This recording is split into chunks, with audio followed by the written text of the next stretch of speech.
வல் அஸ்ர். இந்த இரண்டே வார்த்தைகளைக் கேட்டாலே நம் மனம் ஒரு நொடி நின்று ஏதோ ஒரு ஆழ்ந்த உண்மையை தேடுவது போல உணர்கிறது, இல்லையா? குரானில் உள்ள இந்த 3 வசனங்கள் காலத்தின் மீதான அல்லாஹ்வின் சத்தியத்துடன் தொடங்குகின்றன. ஆனாலும் இதே குரான் மிகத் தெளிவாகச் சொல்கிறது, நாம் எல்லோரும் நஷ்டத்தில் இருக்கிறோம். நிச்சயமாக, சந்தேகமே இல்லாமல் நஷ்டத்தில். இது ஏதோ வங்கிக் கணக்கில் ஏற்படும் பண நஷ்டமில்லை நண்பர்களே. இது நம் வாழ்க்கையின் மிக உண்மையான, மிக உன்னதமான லாபத்தை இழந்த ஒரு பேரழிவு. இந்த நிமிடம் வரை நீங்கள் செலவிட்ட ஒவ்வொரு வினாடியும் அல்லாஹ்வின் திருப்தியை ஈட்டும் கணக்கில் ஏற்றப்படவில்லை என்றால், உங்கள் வாழ்க்கையின் அக்கவுண்ட் நெகட்டிவ் தான். ஒவ்வொரு கணமும் நம்மை விட்டு விலகிச் செல்லும் இந்த விலைமதிப்பற்ற பொக்கிஷத்தை நாம் எப்படி பயன்படுத்தப் போகிறோம்? இந்த 3 வசனங்களில் அல்லாஹ் நம்மை இந்த பேராபத்தான நஷ்டத்திலிருந்து மீட்பதற்கான 4 நிபந்தனைகளைத் தெளிவாக பட்டியலிடுகிறான்.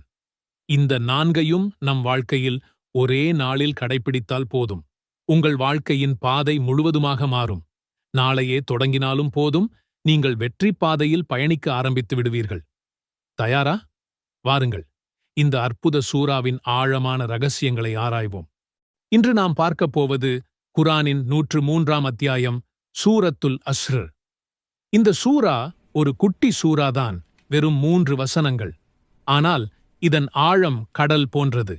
இமாம் ஷாஃபி ரஹ்மத்துல்லாஹி அலைஹி அவர்கள் கூறுவார்கள், மக்கள் இந்த சூராவை உணர்ந்து கொண்டால் போதும், வேறு எந்த சூறாக்களும் அவர்களுக்கு தேவைப்படாது.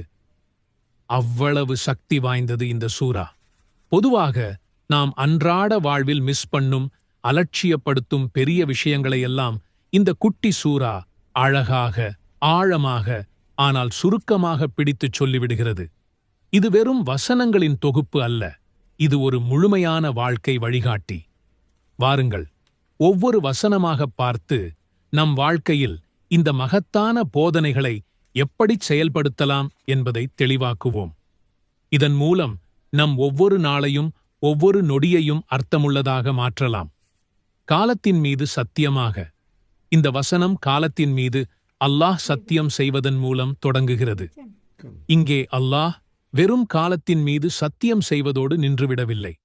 அவன் காலத்தின் முக்கியத்துவத்தை, அதன் மகத்துவத்தை, மனித வாழ்வின் அடிப்படையை நமக்கு உணர்த்துகிறான். காலம் என்பது வெறும் கடந்து செல்லும் நிமிடங்கள் அல்ல, அதுதான் மனிதனின் முதல் மற்றும் கடைசி மூலதனம்.